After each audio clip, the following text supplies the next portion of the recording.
Welcome, everyone, and thank you for joining us today for Lifetime Adoptions Q&A for hopeful adoptive parents. My name is Kim King, and I am here with Heather Featherston, and we're excited to have you with us tonight as we answer the questions that are on your minds. If you are new to adoption with Lifetime, a great next step is to complete your free application on our site if you haven't already done so. You can fill out our free application at lifetimeadoption.com/apply, and we are one of the few agencies that has no fee to apply. So that way we can explore a little further and find out if we could have a great partnership and expect to be successful for you without you having to spend anything just to find out about that. You can also request information. You can give us a call at 727-493-0933 or email questions to apply, APPLY, at lifetimeadoption.com. And we're excited to have you with us tonight, like I said, and we have your questions that you submitted through the registration in advance. These are great questions. We're going to get to all of these today, as well as any questions that are on your minds right now. So you're welcome to click on your questions box and start typing in any questions or comments that are on your mind so that we can give you that opportunity to help steer the conversation that we'll be having, because we are here for you and we want you to learn as much as possible as you navigate your next steps and learn what your options are and what path God has for you as you consider adoption and possibly working with Lifetime Adoption. We are Lifetime Adoption, which is a licensed child placing agency in the state of Florida, and we have completed and assisted in adoptions all across the nation. If you have any questions about your particular state, let us know, and you're welcome to put in the questions box just to give us a practice. Just say hi, hello, and how was your day? Answer that. Hi, hello, how was your day? Put it in the questions box so we know that you are here and are able to access the way to communicate with us, which is through your questions box. So Heather, thank you for being here. I know how much we enjoy these Q&A sessions. It's a quick one, just a 30-minute session here, but we have a lot to get to. Absolutely. I'm happy to be here. And I love these quick fire calls because we get a lot of information in a short period of time. And it's just good for everyone to know too. If you have more questions or maybe your question didn't get answered tonight, you can always call and speak with Kim or Jen or Becky or any of our coordinators. They'd be happy to help. And you know something else, Heather? If you're listening and you want to email like me directly, just email Kim at lifetimeadoption.com. Or if you were texting with Jen and want to email with her, it's just Jen at lifetimeadoption.com. So we're pretty straightforward here. You can always get in touch with us. We're very accessible and value communication, which I think makes Lifetime pretty special in the adoption world, the great communication and responsiveness that we have. And I think that's a great recipe for success with birth moms too, because can you imagine being in a birth mom's shoes as well? If a birth mother is contemplating her choices and really has a lot on her shoulders, to be able to just get answers right away and have someone there 24/7. Right. Absolutely. So let's see here. How long does the adoption process typically take? That's probably the question that over the many years, both you and I have answered the most. And it's a hard question to answer because it really is affected by many factors. The first and foremost for families, it's affected by their adoption preferences. And by preferences, we're referring to the race of a child you're open to, the age of a child, any substance exposure during the pregnancy. Perhaps your budget may impact it. What level of birth mother related expenses are you open to? All of those factors play in with how many opportunities you will have to be shown. Some families may be more narrow, some may be more open, and that really is just kind of the statistics of, are you going to be open to being shown to all of the birth mothers that come in or just a very small segment? Secondarily is the birth mother's preferences. Just like families have preferences, sometimes birth moms have preferences in what they're looking for in a family. And it may have to do with family makeup. No kids, lots of kids, married, single. It may have to do with geographic location. It may have to do with qualities. it may, it could have so many different factors. And Mhm. then the third thing that really affects this is how long it takes for you to be chosen. The reality is that modern adoption today, the mother makes the choice of family. Um, that's just how it goes. That is what lends itself to a healthy, open adoption. So, to put a time frame on how long it's going to take to be chosen, I really kind of be careful with that, because Mhm. someone might be chosen right out of the gate, even if they're narrow on their preferences, and someone may wait longer. And there's no magic way to tell who's going to be picked quickly and who's not. I Mhm. know, Kim, we both have seen families that, were picked right away, and others that waited longer. And there wasn't really a rhyme or reason.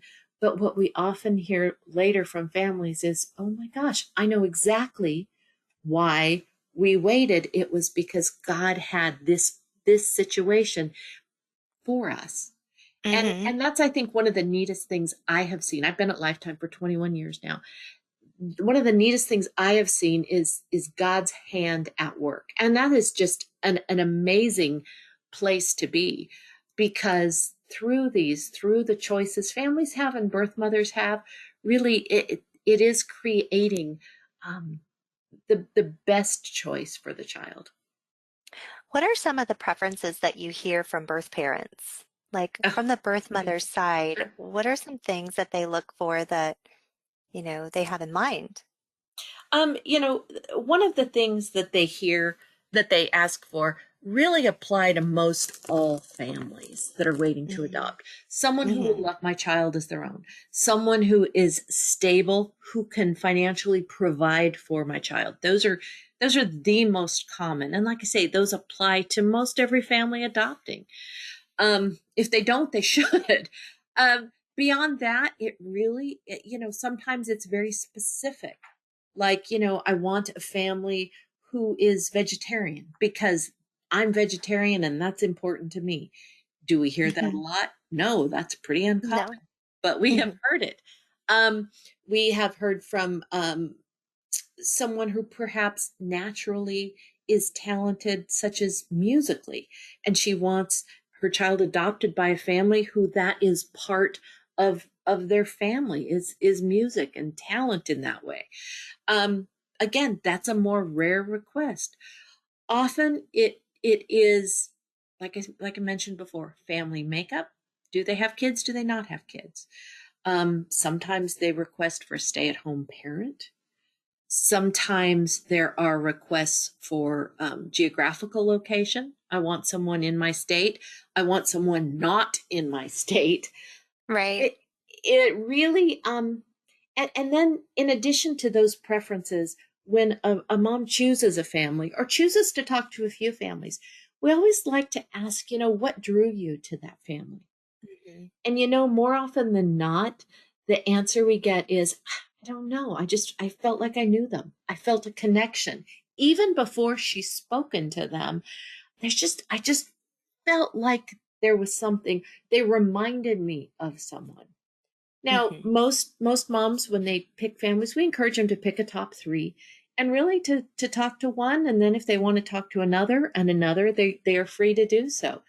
But more often than not, a woman will probably, I would say at least 75%, go with the first family she chooses. But sometimes she'll get on the phone with them and there isn't the connection she was anticipating, and she might then go to the second family. And again, it's like, oh my gosh, I feel like this is someone I've always known. And from the adoptive parent's perspective, we're often hearing the same thing. Oh, we had so much in common. So really, birth moms are looking for some common ground, some connection. And that's why I think one of the strengths of Lifetime's program is really helping families draw out what makes them unique, what makes them different. Like I say, every family can say, we're ready to love your child as our own biological child. We're ready to provide a safe home, a stable home. We're ready to provide education and encourage the child to learn what they want to learn, to be all they can be. Those are things every family can say. But that is what, in fact, fun fact, that was my first job at Lifetime, was working with families on their profiles, on their words, their photos. So that is really one of Lifetime's strengths, is drawing that out so that birth mothers can see what makes you unique and different. Right. We have a step-by-step guided profile development process for you to follow. So you're not on Mhm, your own with creating your presentation materials. And every family will have an online profile that you can see just on mhm, our site at lifetimeadoption.com. mhm, And birth moms have the opportunity to request or be sent your expanded digital profile that has even mhm. more information than what's Right. online. And every family will have a little video as well, just a brief Mhm. video, but you can cover a lot of ground in those quick videos. Yeah. So, and then someone was asking for tips and timeline, and we've covered time frame as far as from the time you're ready to adopt to getting chosen and having your baby, but there are some kind of milestones that it takes to become ready. And the first thing, of course, you want to find out if there's an opening for you here at Lifetime. So fill out our free Mhm, application online, and usually within a few days, you'll hear back, and maybe we'll have a phone conference so we can learn more, and then you can go ahead and begin your program. As soon as you begin your program, within those first couple of weeks, you're going to want to have your welcome call, get set up in your portal and membership site, start working on your home study and profile materials with us. Home mhm, study will be done in your own state. We provide referrals, so you'll definitely want to request that if you don't already have a home study provider, and we can let you know who is on our preferred list, so you can reach out and choose that home study provider, get things rolling with that home study provider locally. Home studies take about 6 to 8 weeks, and profile development is usually completed within a couple of months. mhm. And you can also have your temporary profile being shown to birth moms in the meantime if you're fully active in Lifetime's program. So all of that kind of becoming paper ready is done within those first couple of months. And then of course you're waiting to be chosen. You're doing your monthly check-ins, you're coming to our exclusive semi-monthly webinars that are, really geared toward our families and what we need you to know and be prepared for as we navigate this adoption with you. And then you get matched, and we'll find out, okay, what state she's in, the birth mom that is, and how much time is left on the pregnancy, or if you need to get there by that night or the next day. And then once you're in that state where your baby is, most likely the baby will discharge from the hospital into your care, but you'll just need to stay in that state for about 7 to 10 business days, waiting for clearance for that state to allow baby to travel across state lines and then into your home state. Once you get home, most likely you're going to have a couple post-placement visits that you'll schedule with your social worker or your home study provider to satisfy your state requirements. Every state is different. And then you'll just wait for your court date to finalize your adoption, which Mhm, is usually anywhere from a few months to maybe a year, but they're getting shorter, more toward the right. few months these days.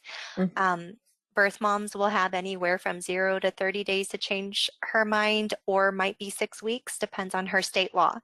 mhm. So these are all the timelines and kind of milestones that you'll go through when going from start to finish completed finalized adoption. As far Mhm. as tips for success, Heather, I know one of your favorite tips over the years is being flexible, right?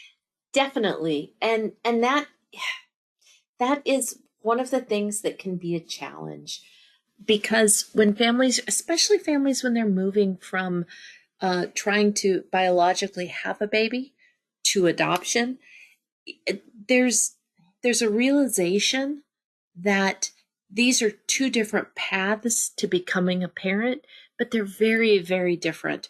And the big thing with adoption is you don't have the same level of control. And I know I've talked to families that have said, I don't, we've been trying so long, I feel like I have no control.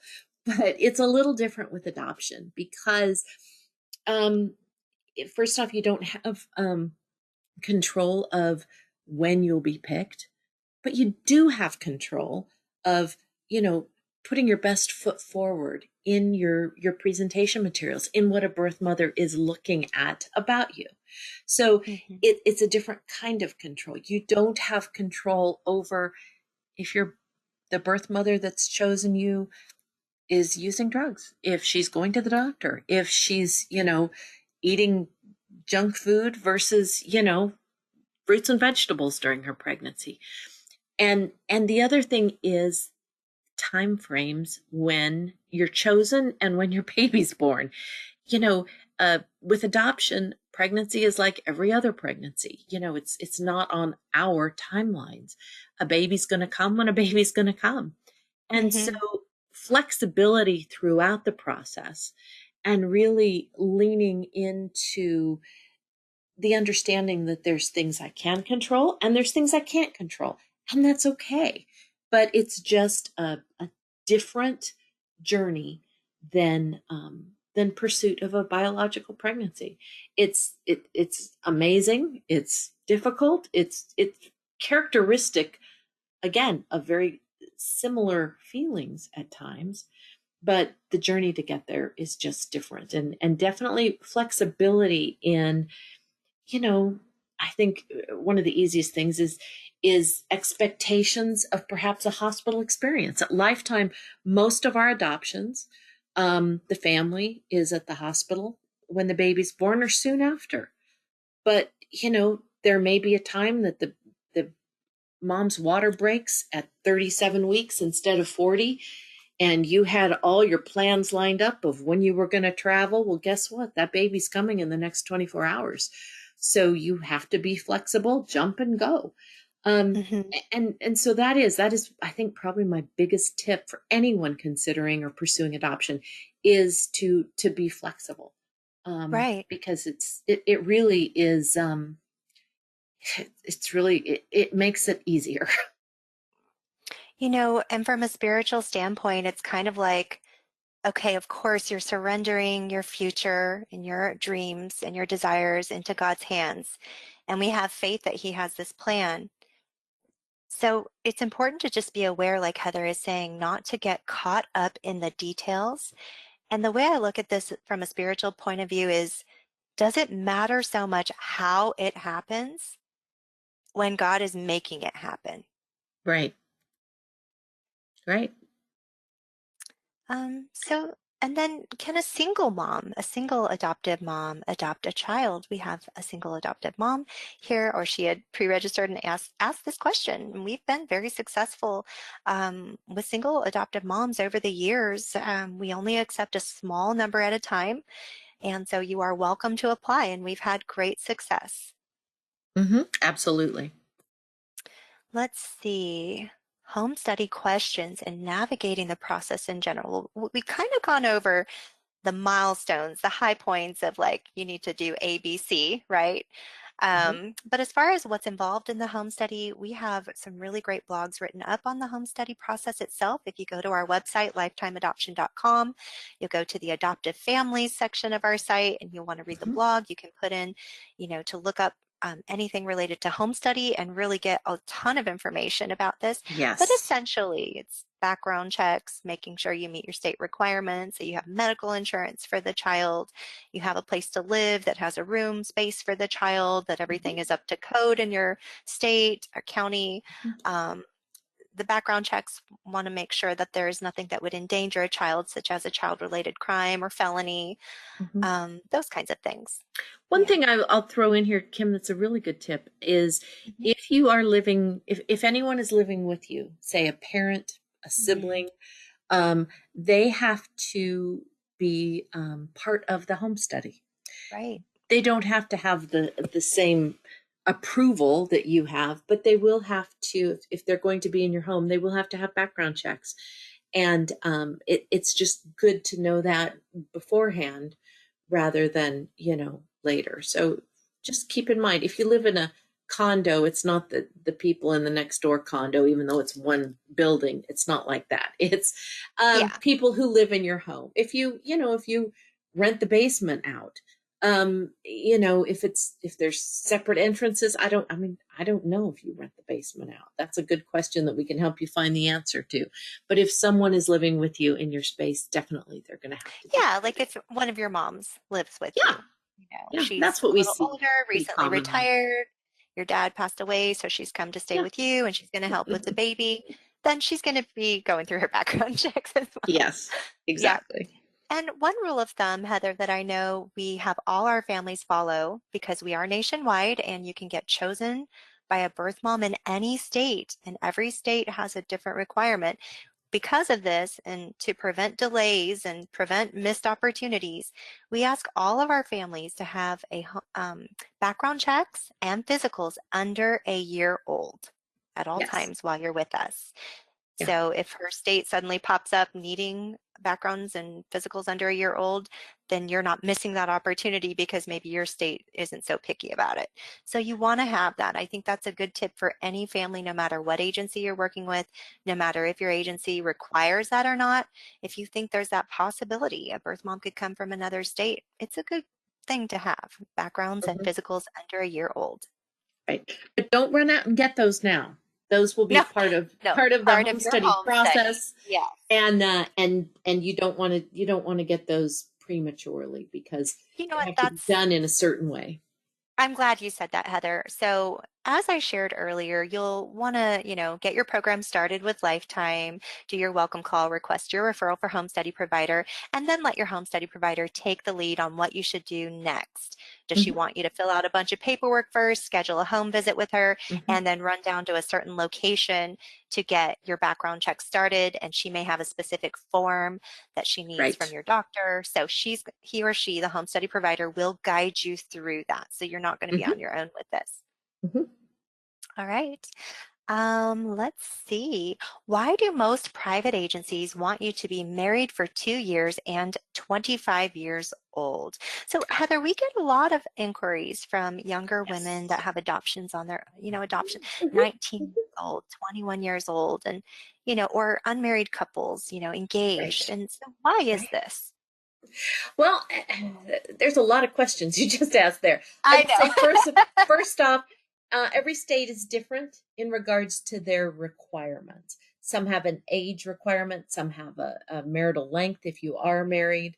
Um, it just depends, and even within those, there can be exceptions. For instance, if you've been living together for 5 years and just got married, you may find that, oh yeah, no, that counts. So it's always good to try to explain a little more detail if you fall under a time frame that feels quite rigid, and there's been more to the story. But um I will speak to it. Lifetime. What we know is that because we work in different states, 21 is really considered the youngest that most people can adopt. 25, I mean, and we've helped people under 25, but because there is a cost, because there is a requirements in various states, you really want to ensure that unless you know for a fact you're adopting from your own state, you would be eligible to adopt a child who is born in another state. But part of the reason for that is that stability aspect. Many people at 21 are are kind of different people at 25, 26 years old. um and certainly from a financial stability, perhaps even an emotional stability.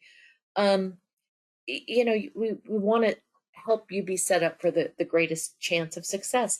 And we usually get the follow-up question, well, I can have a baby at 21, I can have a baby at 19. Absolutely, you can. um but really, when adoption is at play, you're having a third party, in this case your home study writer, who is evaluating you and the chances for success. And that is why many home study providers, many states, they have set those laws and those ages based on experience and practicality.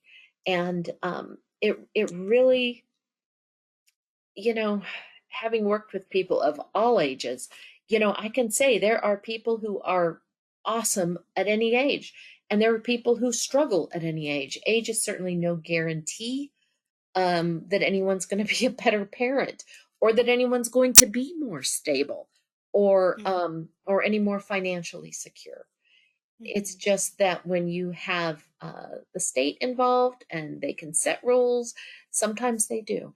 And so the best thing to do is just learn all you can.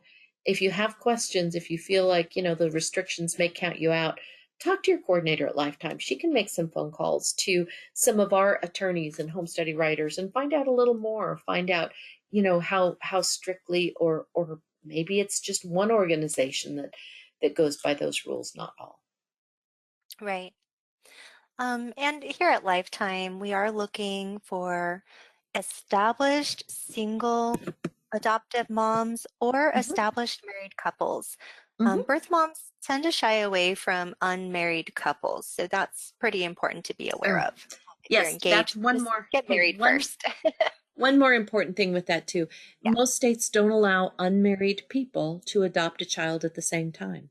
So if right. a couple who is unmarried wishes to adopt, one parent has to adopt them, and then when the adoption is finalized, whether it's in a matter of months or a year, then the other parent would go ahead and pursue an adoption. So um, uh, two things. One, as Kim said, a birth mother does see married as more stability, and also from a financial and legal standpoint, it makes more sense to be married. I've had birth mothers actually tell me that, if a couple can't commit to each other and be married, why are they ready to commit to a child together? So that's kind of where that falls under. Is it's just really viewed as the, it's a more stronger commitment and relationship. Right. And as far as cost, I know someone had a question regarding cost. We're kind of running out of time here. So what I would recommend doing is emailing me, kim@lifetimeadoption.com. Let me know your first and last name, what state you're in, and request the budget details information, Mhm, or you can just request more information and it will all be in there so you can have a clear guideline as to what to expect financially. And of course, I can mhm. answer follow-up questions from there. Heather, one last question before we wrap up for the night. What do you see as far as substance usage by birth moms during pregnancy? Like, what do Mm, families need to kind of get familiar with and kind of what kind of comes with the territory? Great question. There is a website called mothertobaby.org, I think. I'll look it up while we're talking. Um, and it goes through potential side effects or what could happen based on studies, based on evidence. Yes, it's mothertobaby.org. It's not Mhm. adoption related. It just really shares different exposures, substance exposures, and what can happen. Not just alcohol and drugs, but there's fact sheets on prescription medication as well, Mhm. vitamins, all kinds of different things, just so you can be familiar. But most people do visit the site for the other substances. At Lifetime, we try to break it down in four categories: alcohol, cigarettes, marijuana, and other drugs. Other drugs meaning illicit drugs. You know, uh, Mhm. Certainly there are people who take OxyContin for what it have an actual prescription, but someone who is buying it on the street, it would fall under yes for drugs. Mhm. Um, what do we see in Lifetime? I will tell you kind of some of the current trends. We are seeing more marijuana use. First and foremost, because it is more legal now, and also because it does help with morning sickness. Um, I'm not saying it's prescribed for morning sickness, but we are seeing more marijuana. We are seeing less alcohol. We are pretty constant on smoking. The good thing about smoking is it doesn't have tremendous impact on an unborn baby. Mhm. The other thing about a lot of substance usage is, God designed our bodies to take from the mother's body and give to the baby. So the mother's body can work as an amazing filter and protection for that baby. We do see drug use. Um, Probably the most common drug use we see is opiate use. It does require weaning, a NICU weaning, usually 7 to 10 days. But I would say that's probably less than 25% Hmm. of the cases we see. We do occasionally see some social use of methamphetamine or something else. We do sometimes work with moms who've gotten into a treatment program during pregnancy. Even though those babies, hopefully, and in most cases, don't test positive for drugs when they're born, we still would send families who have been open to drug use. Hmm. So this kind of gets into that flexibility and control thing we were talking about, Kim. You know, if every mom was in a great place, and by great place, I mean, she wasn't in a situation that not really required, but that she used substances, she wouldn't be placing her baby for adoption. Hmm. Um, so you really have to be aware and be prepared that do all moms use substances? No, absolutely not. But you also have to be prepared that in order to successfully adopt, you may need to be open to considering that prenatal substance use, simply because to say no, I'm not open to any of that is very, very narrow. And I'll just give you an example. It's one of those things that we refer to those mother to baby website, because once people really start learning the facts about the results and the impact, it's like, oh, okay, I'm more educated, and so now I'm more prepared. So it's good to know what you would say yes to know what Hmm. you don't feel prepared for. You can always open up and go wider. It's really not recommended to go more narrow. So now is a great time to go to mothertobaby.org and look at some of those fact sheets if you have questions yourself. Right. And I think over the years, the normal case that we've seen, if there are substances involved, would be cigarette, marijuana, alcohol, not usually heavy alcohol. It's great to hear Hmm. that the alcohol is becoming less common. Hmm. Marijuana and smoking cigarettes are pretty status quo, I think, in adoption, no matter what type of adoption you're pursuing. I would say worldwide that that's pretty common to Hmm. have some exposure. And the reality is here at Lifetime, we don't see special needs very often. No. For example, if we have a case with a baby that has Down syndrome, it's not because the birth mom was a social drinker and had some Right. cigarettes throughout the pregnancy. Right. So we normally don't see health complications from the substances that we see birth moms using. And I think it's because, one, we don't work through the foster system. So these are all women that are reaching out and wanting to make this Hmm. adoption plan. There's a correlation there. They're not as likely to be heavily using substances, and they may even try to taper off. I mean, we don't know if that will be the case, but they usually want to do what's best for their baby. It goes hand in hand with why they're here talking to Lifetime Adoption. Absolutely.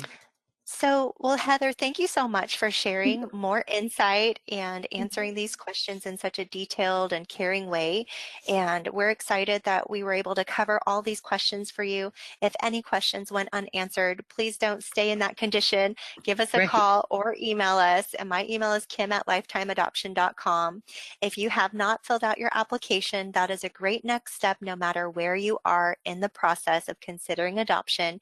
You can fill that out. There is no commitment with it. It's at lifetimeadoption.com/apply. And we're happy to speak with you and explore things further to help you on the path to the child God has for you. Thank you all for being here, and we look forward to talking with you again soon. Thanks, Heather. Bye bye.